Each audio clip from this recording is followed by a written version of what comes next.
Innal hamdalillah hamdan katsiran thayyiban mubarakan fihi kama yuhibbu rabbuna wa yarallah. Asyhadu an la ilaha illallah wahdahu la syarikalah wa asyhadu anna Muhammadan abduhu wa rasuluhu la nabiyya ba'dah. Alhamdulillah, ini pertemuan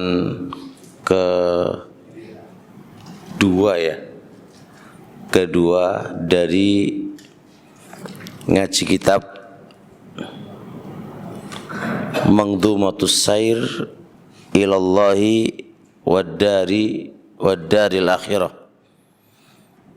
Mangdhumah, perjalanan menuju kepada Allah dan hari akhirat. Jadi isi kitab ini menjelaskan tentang perjalanan menuju kepada Allah dan darul akhirah itu butuh persiapan. Namanya perjalanan itu butuh persiapan. Apa saja yang harus disiapin, apa saja yang harus disiapin. Baik. Kemarin kita jelaskan di pertemuan awal yang harus disiapin itu ibadah kita. Jadi menuju kepada Allah dan darul akhirah itu adalah butuh persiapan ibadah, bukan yang lain. Nah, sekarang kita ini di dunia ini gimana ibadah kita, itu yang harus dipersiapkan. Tapi sekarang yang kedua, poin yang harus disiapkan adalah al-ikhlas wal mutaba'ah. Ikhlas dan harus ada contoh dari Nabi. Ini kemarin sudah belum ya? Belum Pak ya? Belum ini kan? Qala Imam Ibnu Sa'di rahimahullahu ta'ala dalam Mangdhumah beliau, fahum, maka mereka orang-orang yang berjalan menuju kepada Allah dan darul akhirah, alladzina, yaitu orang-orang yang akhlasu, mereka mengikhlaskan, fi masyihim, di dalam perjalanan mereka. Jadi mereka mengikhlaskan dalam perjalanan mereka menuju kepada Allah dan darul akhirah. Mutasarri'ina bisyir'atil imani, sambil dalam keadaan mengambil syariatnya Nabi Muhammad sallallahu alaihi wa alihi wasallam. Bait ini menunjukkan apa? Perjalanan menuju kepada Allah itu harus punya sangu, punya modal, punya persiapan. Berupa apa? Ikhlas di dalam beribadah. Yang kedua, mencontoh Rasul alaihi salatu wassalam di dalam menjalankan ibadah. Mencontoh Rasul alaihi salatu wassalam di dalam menjalankan ibadah. Bahkan kita bisa katakan dua perkara tadi, yaitu ikhlas dan mutaba'ah, adalah pondasi dalam kita menjalankan ibadah, baik ibadah zahirah maupun ibadah batinah. Baik ibadah secara batin dalam hati, ibadah hati, atau ibadah itu ibadah zahir, lisan dan gerakan badan. Itu harus berasas di atas dua pondasi ini, yaitu ikhlas dan ada contoh mutaba'ah. Sebab kalau ibadah siapa saja tanpa dua pondasi ini udah bisa dipastikan Pak, ditolak. Ibadah yang dilakukan oleh seorang hamba, siapapun hambanya, nggak mengenal apakah dia pejabat atau bukan pejabat, atau dia orang mulia atau bukan orang mulia, beribadah dengan sungguh-sungguh atau nggak sungguh-sungguh, sampai nangis-nangis atau nggak nangis-nangis, kalau bentuk ibadahnya tidak di atas dua pondasi tadi, maka ibadah tadi bisa dipastikan ditolak. Ini yang harus diperhatikan. Kalau begitu apa definisi ikhlas? Kalau begitu apa definisi ikhlas? Pernah saya mencari di beberapa referensi terkait dengan definisi ikhlas. Ternyata yang keluar itu banyak banget definisi yang mereka ungkapkan. Sampai-sampai ada yang mendefinisikan ikhlas itu adalah orang yang mengeluarkan atau orang yang beribadah itu saking ikhlasnya itu disamakan dengan orang yang yaqdi hajatahu, disamakan dengan orang yang menunaikan hajat. Orang yang menunaikan hajat itu dia malah sewenang dengan keluar hajatnya, sebagaimana orang yang beribadah kepada Allah itu justru sewenang banget ketika itu dikeluarkan. Misal contoh, Anda punya duit itu kalau dikeluarkan itu justru sewenang, sebagaimana Anda punya hajat, BAB kah atau buang air kecil kah, yang Anda ini harus dikeluarkan, ini ketika dikeluarkan itu justru malah sewenang. Sampai ada yang membahasakan ikhlas itu begitu. Cuma kita definisikan aja dengan definisi yang masyhur di sisi para ulama. Apa definisi ikhlas? Ikhlas itu dari kata khalasa, khulusan, ikhlason. Khalasa, khulusan, ikhlason. Bimana sofa wazala anhu syaubuhu. Sofa itu artinya bersih, jernih. Wazala anhu syaubuhu, dan hilang darinya kotorannya.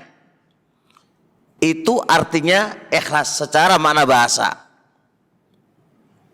Jernih. Kalau kita lihat air ini Pak, ini air ketika ada kotorannya jangan bersihkan, terus menjadilah air ini bersih jernih. Itu artinya ikhlas. Makna bahasa. Makna bahasa. Tapi kalau di sini saya ono reget-regeti, ada kotoran-kotorannya, berarti air ini enggak ikhlas. Air ini enggak ikhlas. Air enggak ikhlas ya. Secara bahasa, air ini enggak ikhlas. Berarti air ini enggak jernih, enggak bersih. Soalnya apa? Bagaimana kau bisa tahu? Tuh banyak kotorannya tuh. Nah, ini arti mana bahasa. Terus apa makna ikhlas secara syar'an? Apa makna ikhlas secara syar'an? Adalah tasfiyatul amali bisolihin niyati an jami'i syawaibi syirki. Ikhlas itu apa? Adalah tasfiyatul amali, membersihkan amalan. Bisa dipahami? Membersihkan apa tadi? Amalan. Bisolihin niyati dengan memperbaiki niatnya. Dengan memperbaiki niatnya. Dengan cara apa? Memperbaiki niatnya dengan cara apa? Dengan cara menjauhi dari semua kotoran-kotoran kesyirikan. Dengan menjauhi semua kotoran-kotoran kesyirikan. Maka berarti ada 3 poin di sini. Poin pertama adalah apa itu ikhlas? Tasfiyatul amal. Amalan kita harus kita bersihkan, Mbak. Ibadah kita harus kita bersihkan. Membersihkannya gimana caranya? Niati diapii. Gimana cara membersihkan amalan? Dengan cara niatnya. Niat. Karena ikhlas ini larinya ke niat. Bukan ke tangan, bukan ke mata, tapi ke niat. Dengan cara memperbaiki niatmu. Dengan cara memperbaiki niatmu. Poin ketiga, gimana cara memperbaiki niat? Gimana cara memperbaiki niat? Jauhkan dari kotoran-kotoran kesyirikan. Kotoran-kotoran kesyirikan.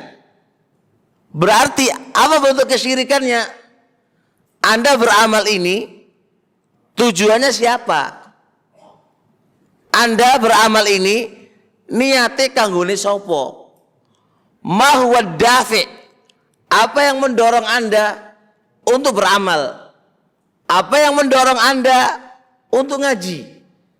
Apa yang mendorong Anda untuk sholat? Ma huwa dafi'? Jadi yang dibahas adalah pendorong Anda, yang mendorong Anda ngaji itu apa? Dan untuk siapa? Ini yang harus diperhatikan. Ini baru namanya ikhlas. Jadi kalau ini nggak kita perbaiki, kalau ini nggak kita perhatikan, maka semua amalan kita itu percuma, Pak. Percuma. Kita seakan-akan punya duit akeh, tapi nggak punya duit. Kita hanya punya angka duit, tapi sejatinya kita itu kosong dari duit. Seakan-akan kita itu punya banyak pahala, tapi ternyata kosong dari pahala. Karena tidak diperhatikan bab ini niat. Bisa dipahami ya? Dan jangan kira bab ini gampang. Bab ini, Pak, as'abul umuri. Perkara yang paling susah. Perkara yang paling susah. Ibnu Rajab rahimahullah ta'ala menyebutkan an ba'dis salaf, tentang sebagian ulama salaf ketika beliau nu'alij, bagaimana cara ngobatin penyakit gak ikhlas, bagaimana cara ngobatin penyakit yang tidak ikhlas. Kata mereka, hada as'abul umuri, hada as'abud da'i. Ini penyakit yang paling susah disembuhkan. Penyakit yang paling apa? Susah disembuhkan. Jadi jangan dikira ini gampang. Jangan dikira ini gampang. Ikhlas itu akan berjalan sesuai dengan keimanan kamu kepada Allah Subhanahu wa taala. Ikhlas itu akan berjalan sesuai dengan kapasitas keimanan kamu. Orang-orang dahulu saja yang kapasitas keimanannya tidak diragukan, itu saja mengatakan ini penyakit yang susah disembuhkan. Apalagi kapasitas keimanan kita, apalagi kapasitas keimanan kita. Sebagaimana ada sebuah penyakit di badan itu tergantung dengan imun kita. Imun zaman dulu itu Pak kuat. Itu saja kesusahan untuk menolak virus ini. Apalagi imun zaman kita di zaman sekarang, imun kita itu imun yang paling lemah. Bagaimana logikanya bisa menolak virus yang kuat? Saya bisa bayangkan begini Pak ya. Andai kata virus corona, ini bayang corona loh Pak ya. Di zaman dulu itu gak ngefek. Karena imun mereka itu kuat Pak. Nah, giliran ada di zaman kita, maka banyak yang meninggal dikarenakan kekuatan imunnya itu lemah. Anda cuma ngasih permisalan aja Pak. Saya contohkan kalau ada kata virus itu, virus corona itu adalah riya Pak, nggak ikhlas. Itu saja para ulama dulu gelabakan, masih kesusahan untuk menyembuhkan dan menghalau ini penyakit, apalagi kita. Maka dari sini kita berpikir ulang, kira-kira nyampe enggak pada tujuan inti dari perjalanan kita menuju ke surga. Karena semua perjalanan kita ini adalah kepada titik tujuan pokok, yaitu ke surga.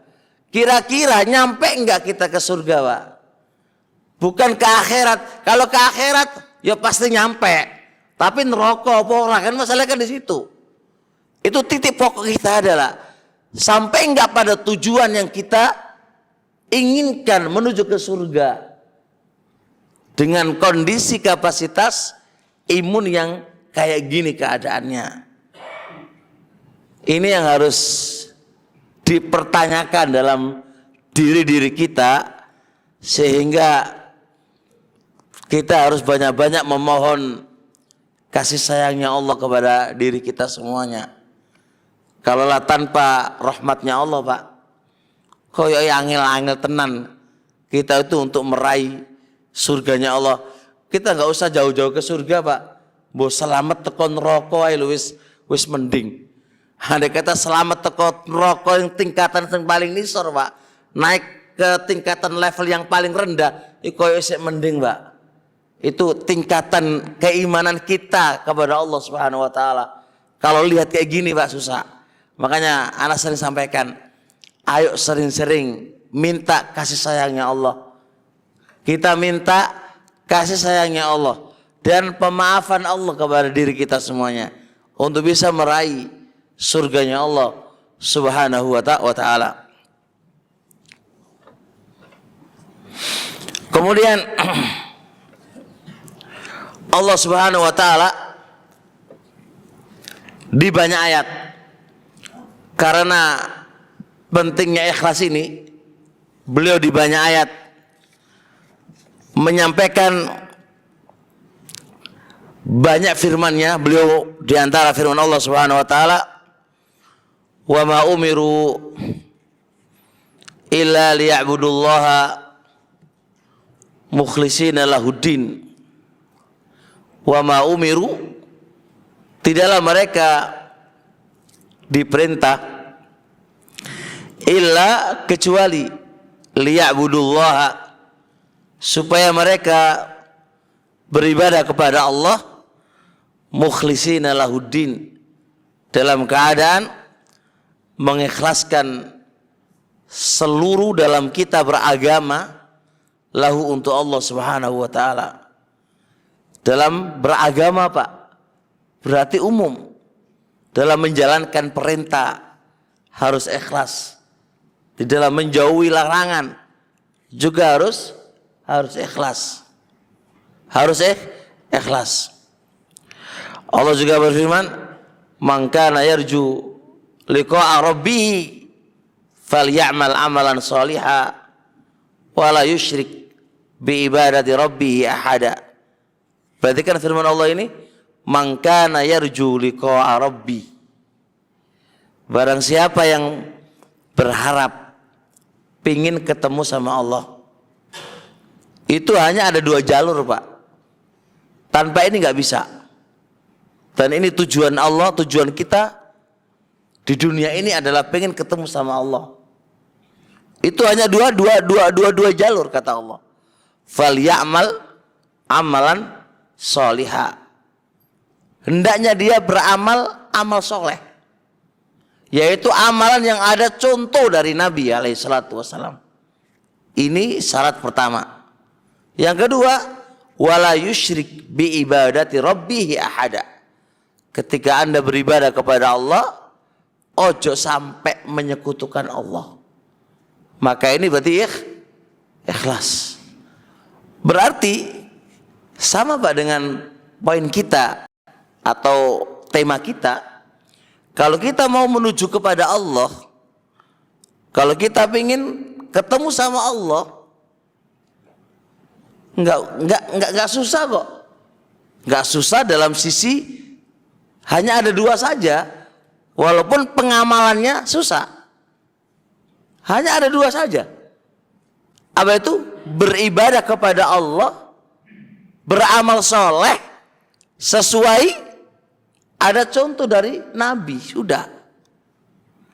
Ibadah Anda itu, ibadah kita itu ada nggak contohnya? Dan ini nggak mungkin kecuali kita belajar. Fakaifa tadri, bagaimana Anda ngerti ini ono contoh nih apa enggak ono contoh nih tanpa belajar? Nggak bisa Pak, harus belajar. Yang kedua, wala yusyrik bi ibadati rabbih ahada, yaitu ikhlas. Dan nggak mungkin orang itu bisa ikhlas tanpa belajar. Karena kekuatan ikhlas itu tergantung dengan iman. Lah iman kita bagaimana bisa nambah kalau tanpa belajar? Karena iman itu yazidu bit ta'ah, bertambah dengan ketaatan kan? Wa yanqusu bil ma'siyah, dan berkurang dengan kemaksiatan. Bagaimana mau nambah tanpa kita belajar? Bagaimana kita bisa menjauhi maksiat tanpa kita harus memiliki benteng yang kuat untuk menjauhi maksiat? Benteng melawan nafsu. Bagaimana caranya tanpa kita belajar? Maka modal ikhlas dan modal mencontoh Nabi itu modal utamanya adalah apa? Adalah belajar.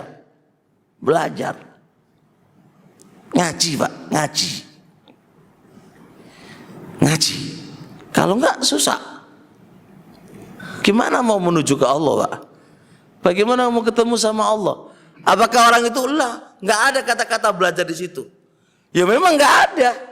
Tapi dalam kaidah usul fikih dengan bahasa dalalah iltizamiyah, yaitu lazimnya sebuah konsekuensi dari orang itu ikhlas dan orang itu mencontoh, itu ada dalalah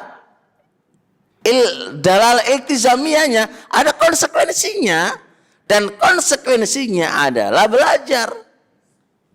Thalabul ilmi, mencari ilmu.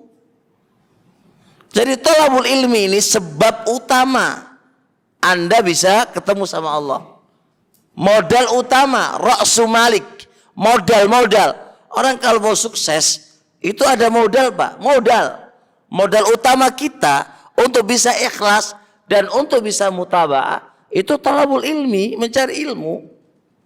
Dan ini modal utama kita untuk menuju kepada Allah Subhanahu. Ini selaras dengan qaulun Nabi alaihi salatu wasalam, man salaka tariqan yaltamisu fihi ilma sahalallahu lahu bihi tariqal jannah. Sahalallah, Allah akan gampangkan dia jalan menuju surga itu dengan apa? Salaka tariqan, menempuh dalam mencari ilmu.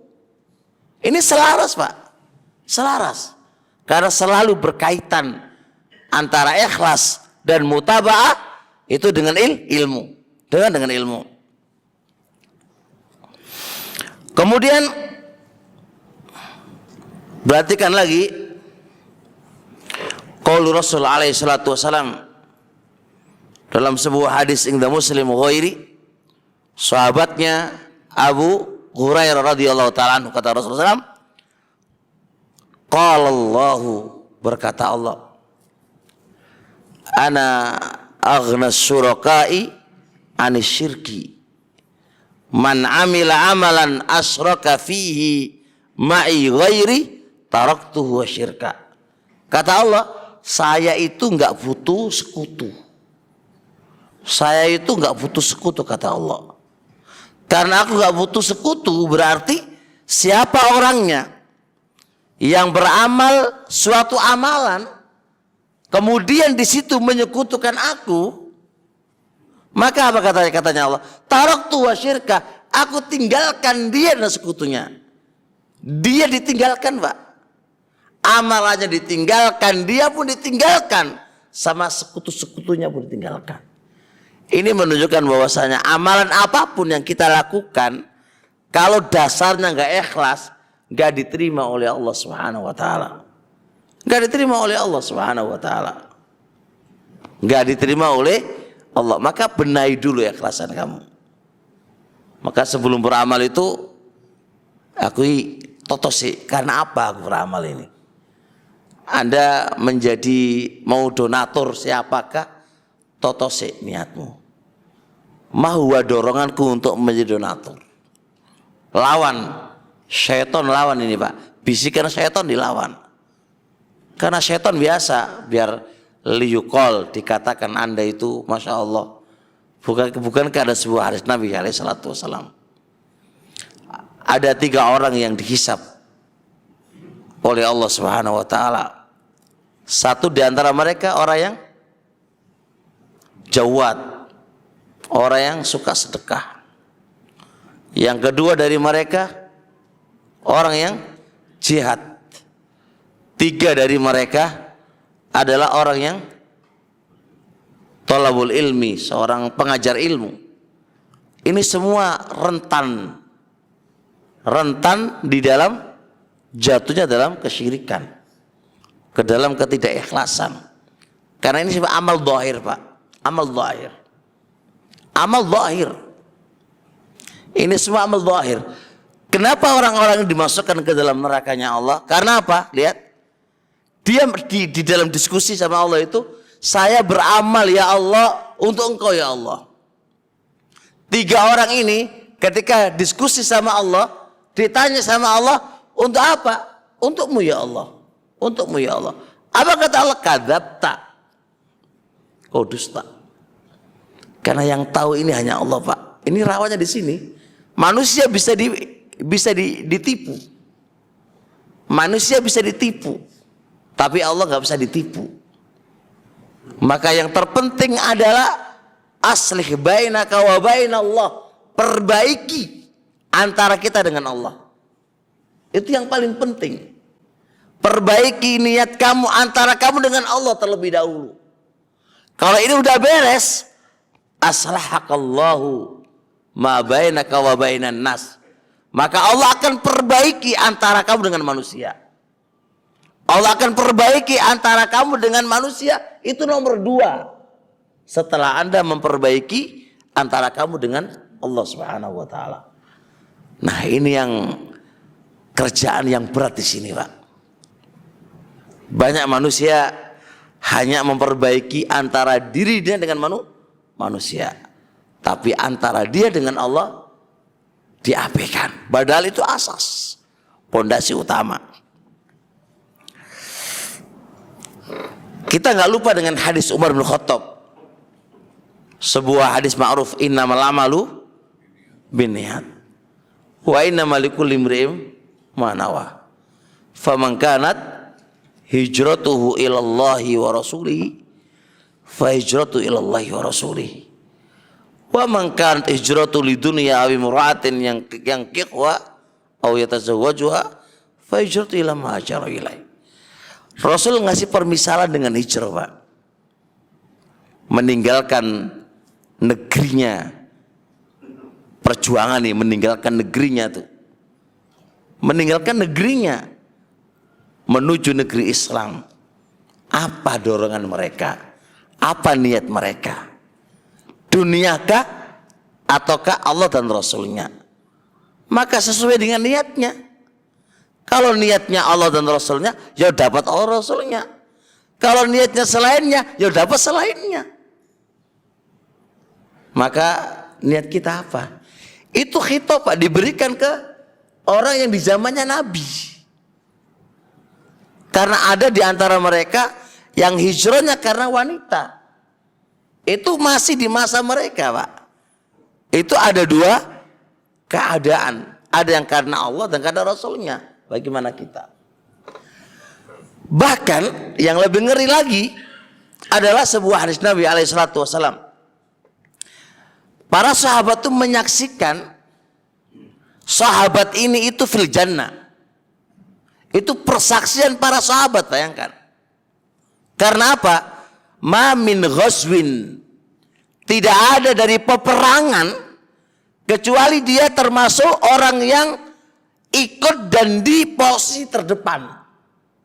Bayangkan, tidaklah dari medan peperangan kecuali dia ikut serta dan dia di posisi terdepan. Saking hebatnya dia dan saking loyalnya dan saking pingin matinya, maka para sahabat mengatakan dia di surga, Pak. Terus apa yang terjadi?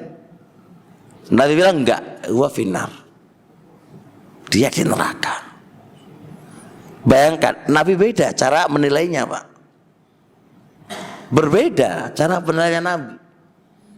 Maka di suatu peperangan dia itu terkena pedang atau terkena tombak.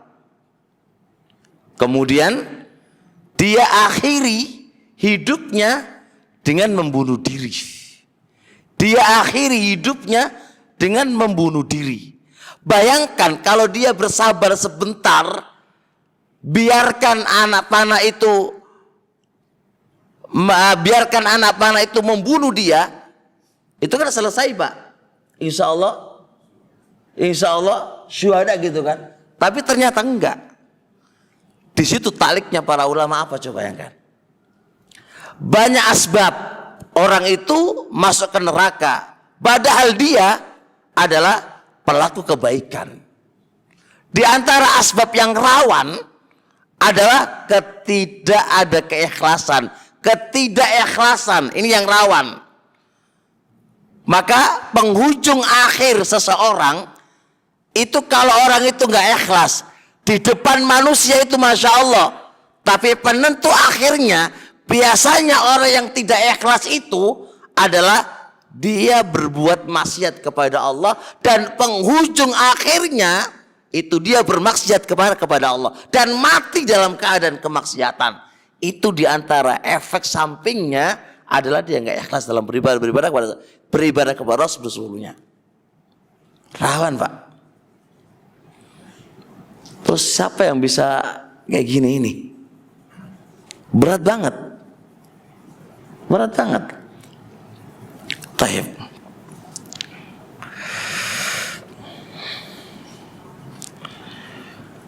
Kemudian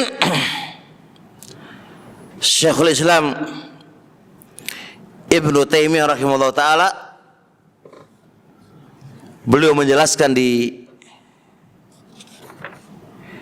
kitab beliau Risalah Al-Ubudiyah di halaman 84, beliau mengatakan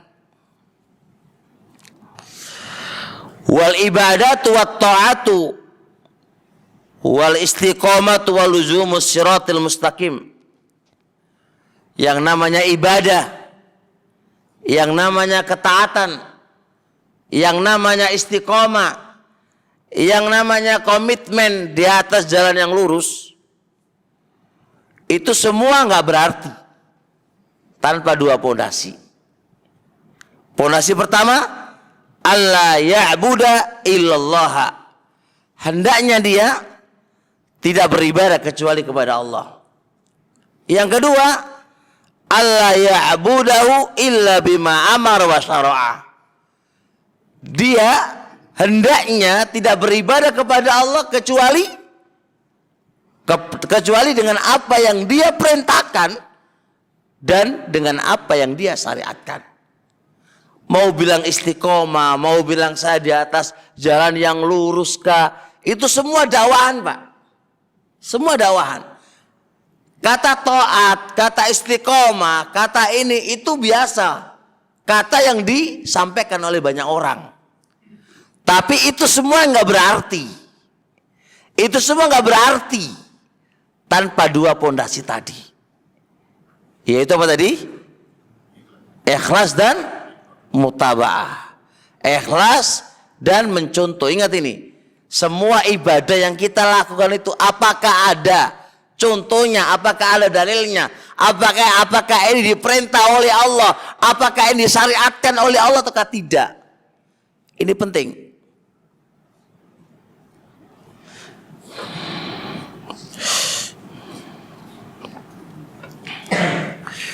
Baik, terusnya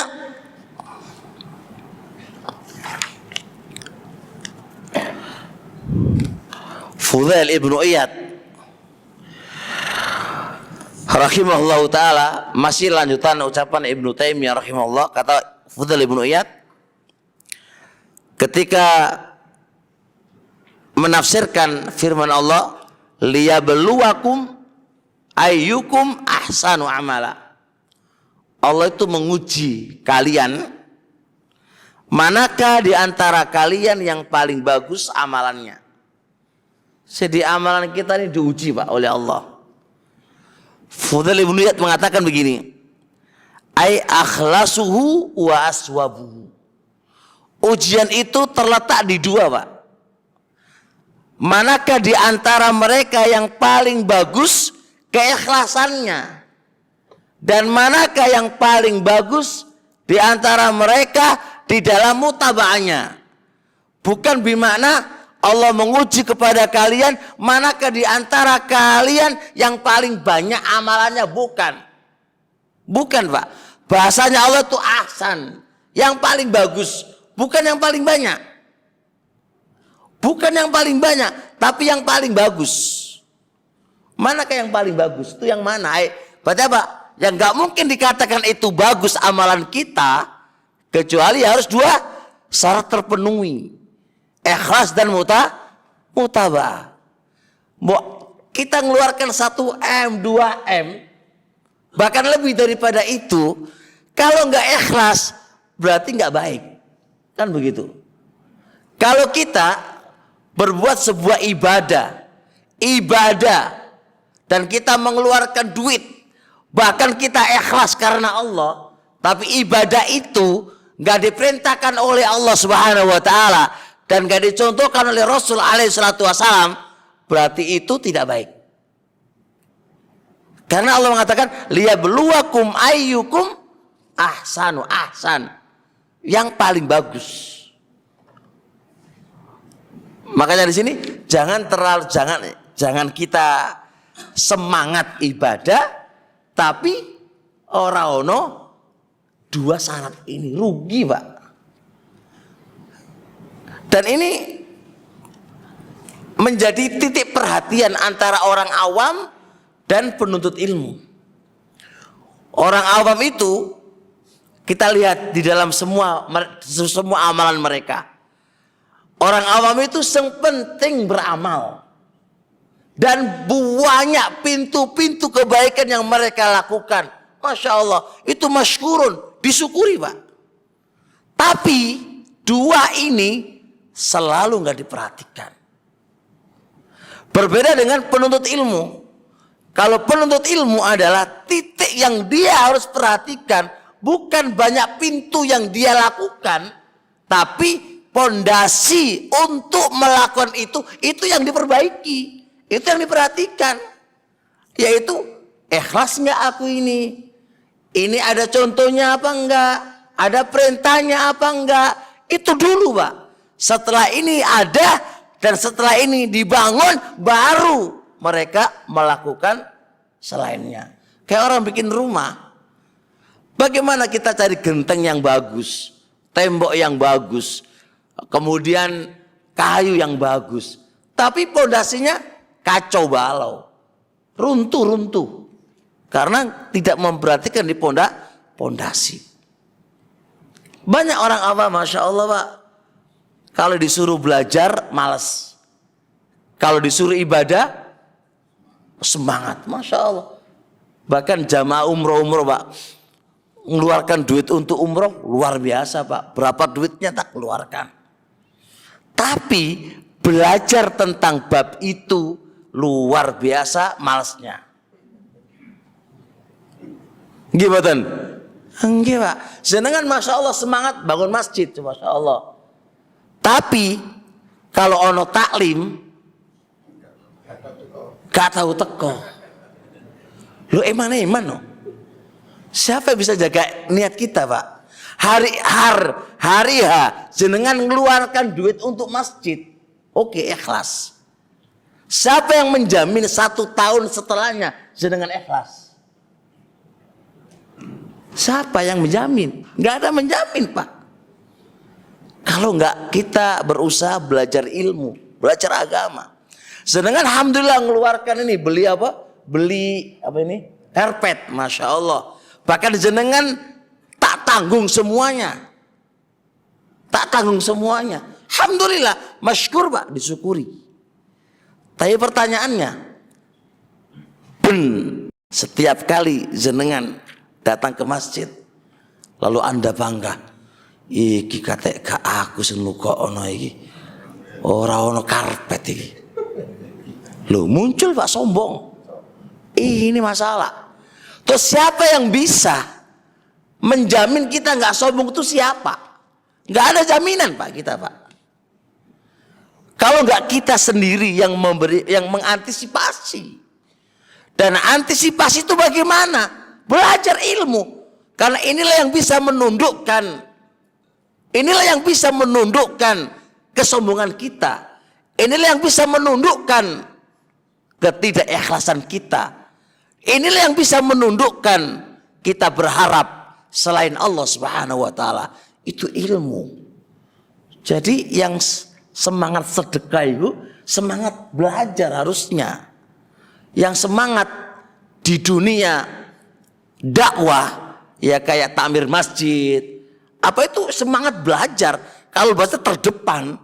Soalnya ini bahaya ini untuk kalian. Engkau nang muncul ini kalau nggak saya jadi takmir masjid ini ora iso kabeh iki kerja gak pecus semuanya lah. Muncul Pak. Ini harus diperhatikan ini. Jadi terkadang ini orang-orang penting-penting ini justru malah mau males dalam belajar. Oke, dalam beramal oke, masya Allah luar biasa. Tapi ingat, pondasi ini siapa yang bisa menjamin? Kalau nggak lontrok semuanya ibadah-ibadah Anda. Maka titik yang harus saya sampaikan ulang, perbedaan orang awam dan perbedaan orang yang pinter Pak dalam membangun rumah. Yang dibangun rumah itu yang paling penting adalah pondasi. Itu titik poin. Mau urusan itu belakangan, yang penting pondasi dulu. Sebagaimana kita dalam beramal, titik yang harus kita bahkan ilmu dulu. Setelah ilmu itu bangun di situ keikhlasan dan mutaba'ah. Itu pondasi utama yang kita tidak boleh lepas darinya. Gak bisa Pak, gampang walah aku ikhlas. Saiki oke ikhlas. Soalnya sama seorang ilmu nih kan Pak ya. Meneh lho sapa sing iso menjamin kita. Karena ikhlas ini harus kita jaga saat Anda beramal dan ketika Anda beramal dan setelah Anda beramal. Ingat ini Pak. Ketika kita beramal harus ikhlas. Sedang beramal harus ikhlas. Selesai beramal harus ikhlas. Makanya kalau pas beramal cepat-cepat mati ya insya Allah aman Pak ya. Kayak gitu dong. Suara pasti ikhlas ya. Diterima kan gak ngerti Pak. Pas ngeluarkan jebret ikhlas karena Allah. Jujuk mati ya. Enak Pak ya. Selama masih ada nyawa ini masih ada perubahan Pak. Perubahan. Imun ini masih kadang naik kadang turun. Ini masalahnya. Makanya gak perlu ada yang dibanggakan di dalam kita beramal. Karena kita masih belum finish. Anda mau nyumbang karpet kayak, mau nyumbang ini kayak, kita hanya berharap semoga diterima oleh Allah. Gak perlu dibanggakan Pak. Apa yang mau dibanggakan? Oh belum finish. Belum finish. Iya toh diterima, kadang gak diterima. Febi. Maka inilah yang menjadikan banyak para salaf itu menangis setiap malamnya. Karena mereka harus bertemu dengan Allah.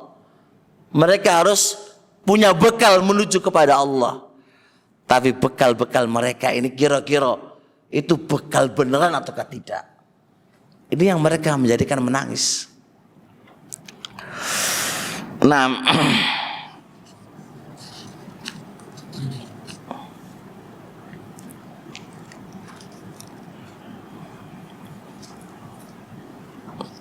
dan juga dua pondasi tadi, yaitu ikhlas dan mutabaah, adalah perwujudan syahadat kita yang kita ucapkan di awal kita mau masuk Islam, yaitu asyhadu alla ilaha illallah wa asyhadu anna muhammadan rasulullah. Asyhadu alla ilaha illallah itu mengandung titik kalau kita beramal harus untuk Allah. Dan aku bersaksi bahwasanya Muhammad adalah utusan Allah. Di antara kandungannya kita harus beribadah sesuai dengan apa? Syariatnya Allah Subhanahu wa taala. Kita harus apa? Beribadah sesuai dengan apa? Syariatnya Allah Subhanahu wa taala dan sesuai dengan sunnahnya Nabi alaihi salatu wassalam. Jadi ini dibenahi Pak, ini pondasi. Coba lihat, syahadat kita itu mengandung itu.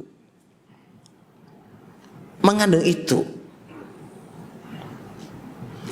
Jadi kita beribadah kepada Allah itu jangan begini. Kita beribadah kepada Allah di atas organisasi. Keliru Pak. Karena kita bersaksi bukan di atas organisasi. Aku bersaksi bahwasanya organisasi adalah Rasulku. Tidak begitu Pak. Jadi jangan urusan-urusan organisasi apapun bentuknya itu sebuah wadah. Agama tetap Rasul kita siapa? Rasulullah Sallallahu Alaihi Wasallam. Maka kita beribadah kepada Allah harus melewati jalur ini. Apakah ini diperintahkankah ataukah dicontohkankah? Itu harus. Karena kita beribadah kepada Allah di atas syariatnya Muhammad dan di atas pemahaman mereka. Ini yang terkadang banyak salah di sini.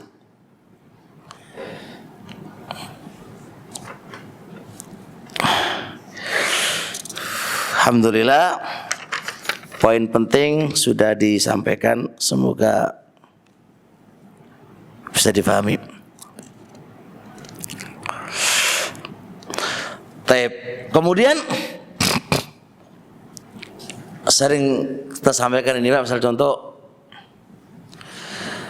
poin yang mendasar, kita beribadah kepada Allah dengan syariatnya Allah. Jadi jangan kalau mau beribadah nih, saya mau sholat, maka pertanyaan saya pertama adalah, aku ikhlas gak? Ini dulu Pak, tanya dulu di diri Anda, ikhlas gak aku ini? Ikhlas aman. Kedua, nanya dulu, ini ibadah ini ono dalilnya apa ora? Ada dalilnya apa enggak? Contoh, jenengan ini sholat selesai apa? Selesai taklim, ya kan? Selesai taklim, jenengan sholat 2 rakaat kan? Gimana? Nggih. Sholat apa jenenge? Sholat syuruk, gitu? Syuruk. Pahalanya apa? Seperti haji dan umroh. Pertanyaan pertama ini, iki kira-kira aku ikhlas gak iki? Siji Pak. Loro, kira-kira ono dalile apa ora ya aku ya? Nah, jangan lihat dulu dalile ono apa ora iki gitu kan. Ono. Saya baca. Pertanyaan kedua, sahih apa ora? Harus jadi, ini penting Pak. Jangan kau beramal. Seto. Saat guru kita beramal itu, langkah-langkah ini diperhatikan dulu. Sahih apa ora iki? Sahih mboten? Sahih nggih? Nggih mboten? Yakin toh? Yakin. Nah kan masih ragu toh.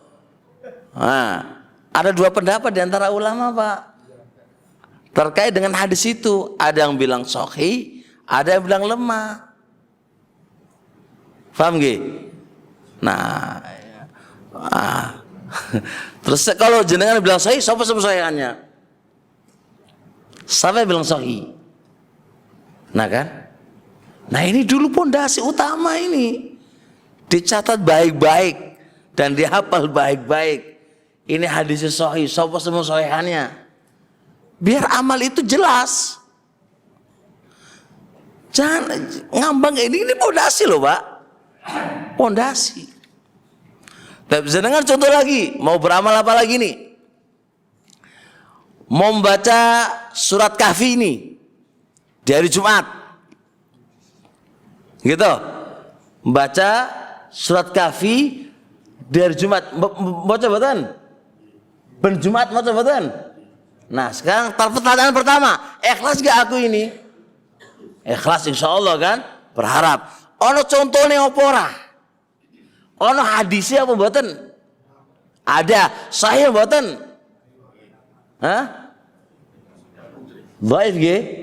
Nggih, ono sing ngomong dhaif, ono sing ngomong sahih. Kalau ini saya condong hadisnya bisa dipakai. Sahih Pak, aman Pak insyaallah ya. Kalau yang tadi saya condong lemah. Ya, berbeda pendapat kan gitu loh. Enggak ada masalah. Tapi untuk ini hadisnya sahih aman. Baca surat Kahfi di hari Jumat, hadisnya insya Allah bisa dipertanggungjawabkan. Jangan bisa lihat podcast saya terkait dengan soal jawab ini. Saya jawab secara ilmiah terkait dengan kedudukan hadis sahih atau enggak.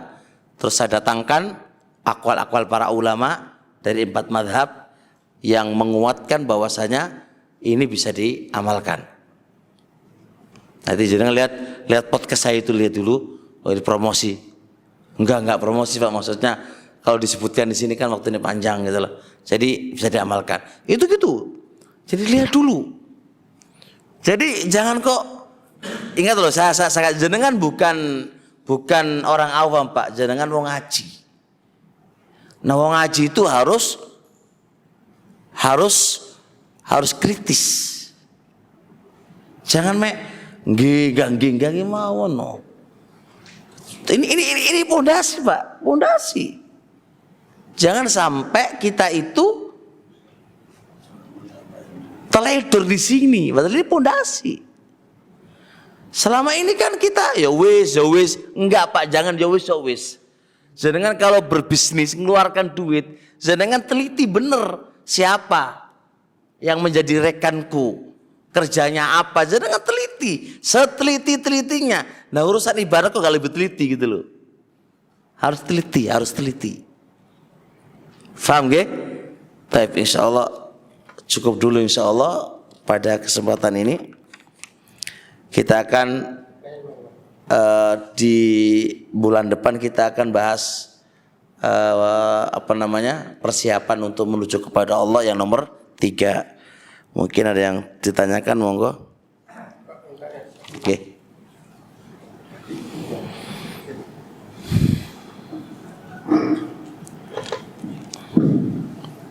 Assalamualaikum warahmatullahi wabarakatuh.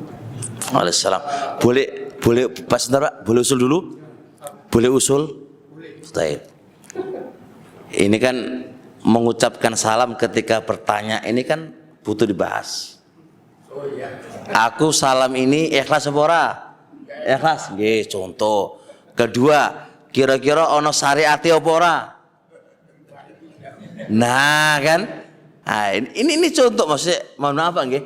Artinya ini contoh gampang. Jadi jangan kita lu biasa nih ngono Enggak, urusan ibadah jangan biasa nih Pak. Jadi kata Rasulullah SAW, assalam itu ingdal liqa'i wa ingdal firaq. Salam itu disyariatkan ketika ketemu dan ketika berpisah. Kita udah ketemu kan Pak? Iya. Nanti berpisah baru assalamualaikum Ustaz itu. Nggih. Kalau bertanya enggak ada salam Pak. Oh nggih, mboten usah salam. Aman insyaallah. Nggih, maksudnya nah kan contoh kan? Nah, jadi ingat ini ibadah loh. Ibadah loh, ingat ibadah. Sedangkan salam sampai welek tapi mboten enten syariate lah. Nggih no, percuma no. Percuma. Ini contoh. Nah, ini kayak ini mungkin banyak contoh ini Pak yang kita lakukan setiap hari ini. Ini baru satu contoh loh ini. Nah, ini kalau nggak belajar, pek ngerti tekondi. Mau tahu dari mana? Kalau ini ono dalile, ono syariate, opo ora ono syariate, dari mana kita tahu kalau kita nggak belajar? Maka nih teman-teman semuanya, ojo males. Males apa? Ngaji. Ini nomor pertama ini udah semangat nih. Ayo ngaji, ayo ngaji. Ojo sampai nggak males, ojo sampai males. Gimana monggo, lanjut Pak. Sip. Begini Pak, Nggih. saya punya teman, dia itu ajak ibadah ke masjid. Ibadah ke masjid. Ya, tapi saya tanya kita, Pak sama itu saat sering ke masjid. Bukan serta ke masjid Pak, cuma kebutuhan juga katanya Pak itu. Oh, kebutuhan. Iya. Masya Allah ini gue bagus jawabannya nih gue. Aku beribadah itu kebutuhanku. Bagus nih gue Pak. Nggih cocok nih gue. Memang kebutuhan Pak. Nggih. Yo nggih ikhlas Pak no kebutuhan kok, kebutuhan kelas pripun. Nggih ikhlas. Kayak kula kayak contoh Pak. Nyuruh contoh nih. Syekhul Islam Ibnu Taimiyah rahimahullah taala. Kata beliau, hajatuna ilal ilmi, kebutuhan kita kepada, beliau bahasakan kebutuhan Pak. Kebutuhan kita kepada ilmu itu ahwaj, lebih kita butuhkan ketimbang kebutuhan makan dan minum.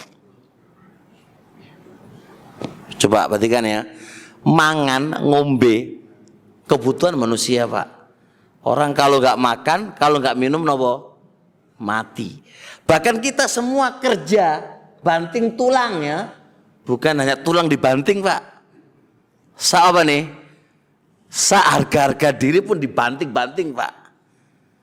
Dalam rangka demi apa? Makan dan minum.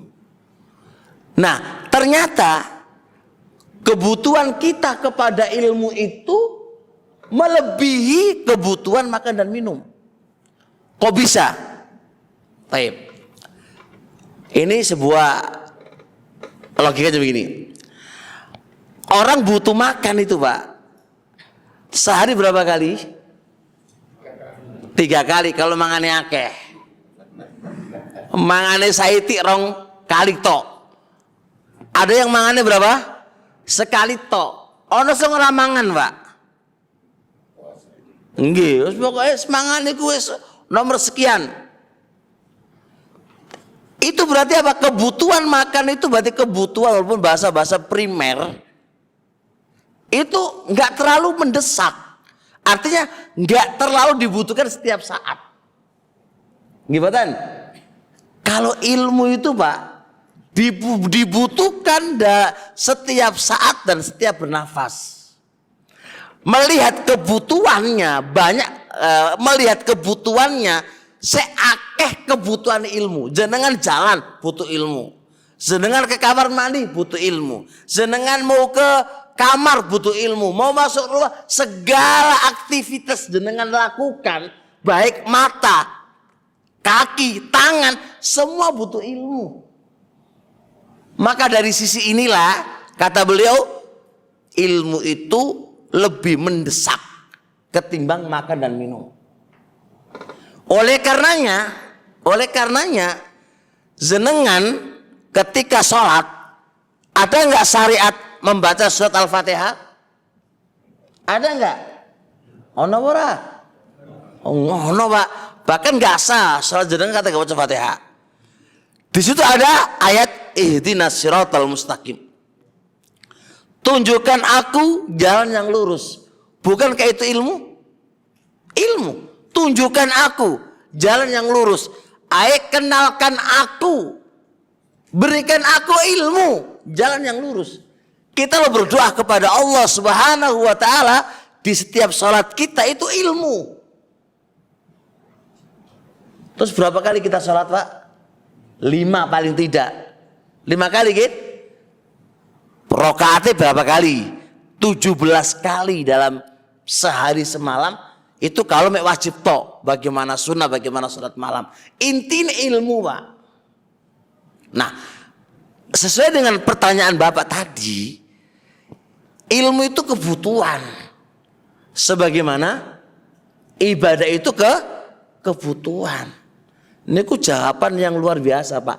Kalau saya dengar, nancep saya Pak. Nancep dengan hatiku itu. Jadi langsung tak gitu Pak, langsung Pak. Iya ya kebutuhan ya. Ini menampar kita Pak. Ibadah itu kebutuhanmu Cok. Kebutuhanmu bro. Bukan apa-apa. Kebutuhanmu itu. Itu kebutuhan primermu itu.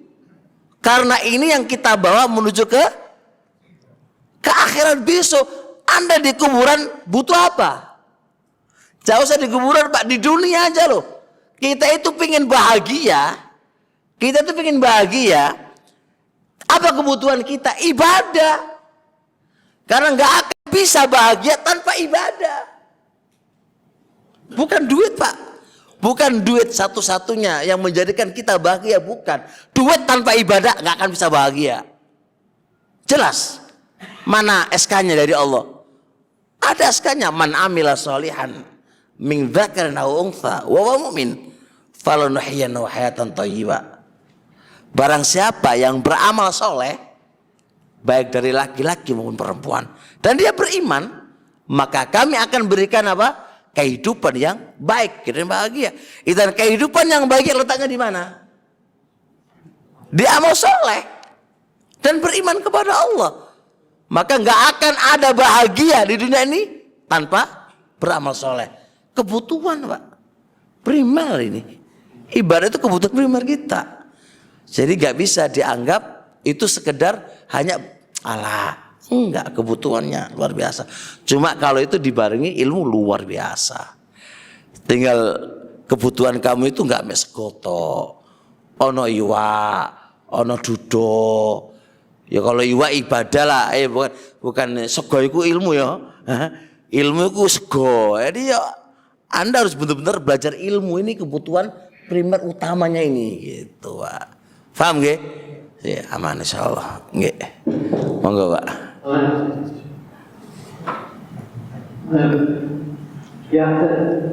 Nggih.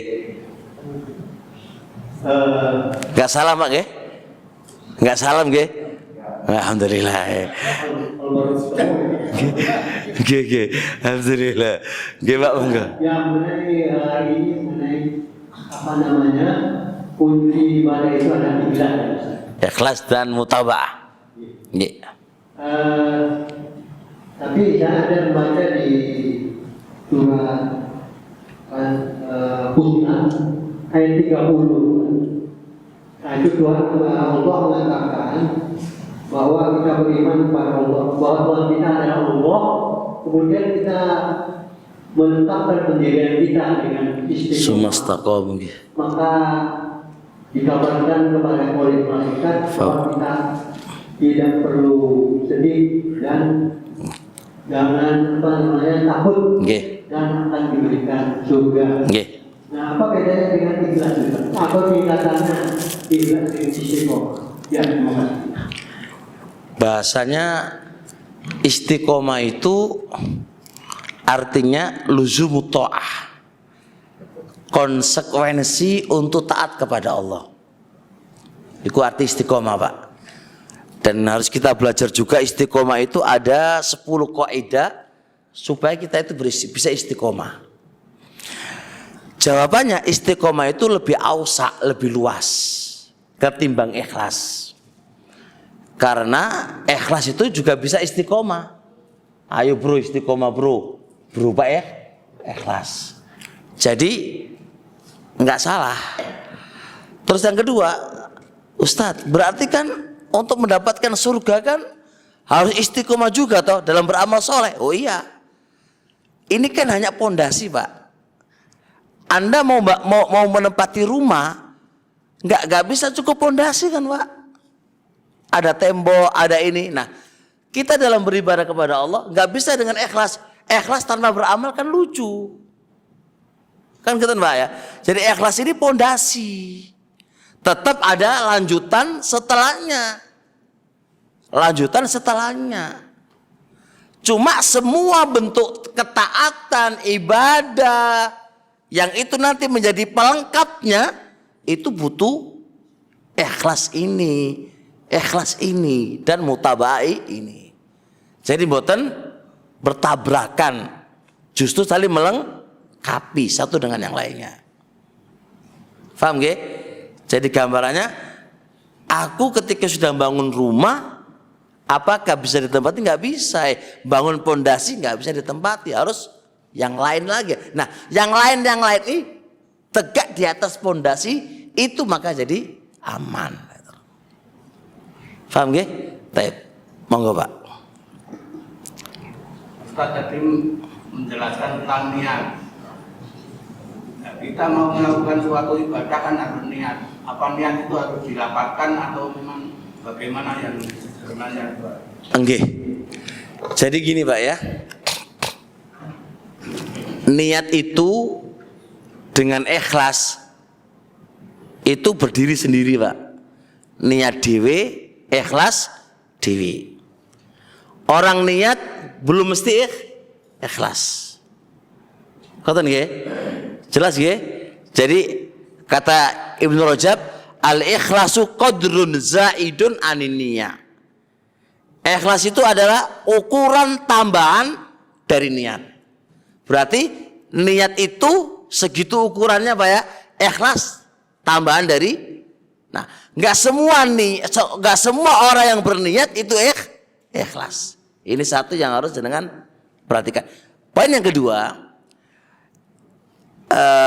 kita sudah banyak membaca beberapa buku, baik di bukunya Syafi'iyah atau yang lain, yang namanya niat itu adalah mahalluha fil qalbi. Tempati niat itu di hati Pak. Niat itu adalah amalan hati, bukan amalan lisan. Ini asal. Siapa orangnya yang mengeluarkan dari asal ini berarti harus mendatangkan dalil. Karena niat itu dalam makna bahasa, makna syariat niku nggih hati, niku amalannya hati. Ketika ini dikeluarkan dari asal kemudian dibawa kepada makna amalan lisan, ini berarti butuh dalil yang bisa mengeluarkan dari asal. Nah ini kan kalau kita belajar usul fikih begitu Pak. Jadi cara penanganan begitu, cari dulu asalnya dulu. Asal itu di mana gitu kan? Kemudian dikeluarkan dari asal harus butuh dalil. Paham nggih? Ya, berarti net di mana? Di dalam hati. Saya pernah dengar itu Ustaz Abu Somad itu mengajar. Jangan nyebutin nama Pak. Jangan nyebutin nama. Nggak boleh. Bahaya nanti. Itu sama pernah dengar itu kok pakai lapat gini-gini. Langge, gambil Pak. Kita logika mawon aja. Niat melafatkan niat itu kan ibadah Pak. Gitu. Seng ibadah itu kan harus ikhlas, harus ana contoh. Kan ngoten mawon Pak. Guampil, saiki kira-kira Nabi mau sholat, lafaz enggak ya? Nah ngoten mawon, guampil. Hadis Abu Hurairah radhiyallahu taala anhu menjelaskan, kana Nabiyyu alaihi salatu wasallam iftataha sholatahu bitakbir. Rasul itu memulai sholatnya dengan takbir. Kalau andai kata Rasul itu melafatkan niatnya, tentu apa? Membuka sholatnya dengan niat, lalu takbir lu mboten Pak. Jadi gampang banget. Jadi kita nggak nyebutin A, B, C, D, nggak Pak. Karena kita dituntut beribadah kepada Allah itu melalui syariatnya Kanjeng Nabi kita Muhammad Jadi kira-kira Nabi mencontohkan mboten. Katanya mboten wis aku ora ngamalkan. Niku simpel banget niku. Jadi kalau andai kata aku nggak ngerti, iki Nabi ini melakukan atau nggak ngerti, nggak ngerti, jangan nggak ngerti. Gampang Pak. Al asal dalam urusan ibadah itu asalnya hukumnya haram. Niku kaidai. Asal dalam urusan ibadah niku hukumnya haram. Jadi aku nggak bakal berani melakukan sebuah ibadah kecuali pun jelas dalile. Kalau mboten jelas dalile, aku rawani. Iki urusan ibadah. Berbeda kalau urusan donya. Urusan donya itu asli hukumnya mubah. Siapa yang mengharamkan ini urusan dunia harus mendatangkan dalil. Contoh, ada orang komen, kok naik mobil, kok nggak naik onta wae? Lu bro, ini urusannya apa bro? Urusan naik mobil itu urusan ibadah, urusan dunia. Nah urusan dunia nggak butuh dalil untuk membolehkan, karena asalnya mubah. Kalau ada yang mengharamkan, nggak boleh kamu pakai mobil, mana dalilnya? Karena ini urusan. Nah orang bilang, kenapa kamu bikin rumah gede-gede itu? Kayak Nabi wae. Beda berurusan rumah, urusan apa? Dunia. Ya udah nggak usah pakai AC. Mana ada AC itu ibadah di dalam sholat. Ibadah ini hanya sekedar urusan dunia ini. Nggak ada AC, nggak paten. Itu jadi bedakan urusan apa? Urusan ibadah. Kalau urusan dunia ini nggak bisa dibedakan, nggak bisa membedakan kacau balau. Paham nggih? Jelas, alhamdulillah. Cukup ya? Itu dulu kalau itu lagi, yang lebih dulu. Monggo. Jenengan kari. Oh perempuan. Oh ya wis. Dan udah jam mungkin nanti yang lainnya dilanjut setelah kajian itu. Bismillahirrahmanirrahim. Tentang al-kafi itu memang apa diharuskan malam Jumat atau Jumatnya. Beberapa hari yang lalu ada fatwa ulama kok tidak harus malam Jumat. Langge, makanya kalau kita tanya, kalau kita jawab, moco surat Al-Kahfi itu memang nggak ada keharusan di hari ini jenengan moco, mboten nopo, tapi ada keutamaan. Ada hadis yang berupa keutamaan itu dibaca di hari Jumat. Gitu loh. Jadi jangan salah paham. Jadi nggak ada larangan, nggak boleh moco surat Al-Kahfi di luar di selain hari Jumat, itu keliru. Oh dia baca Al-Quran kok. Tapi membaca di hari Jumat itu memang ada keutamaan khusus, ada keutamaannya. Lah ini yang dibahas di sini ini.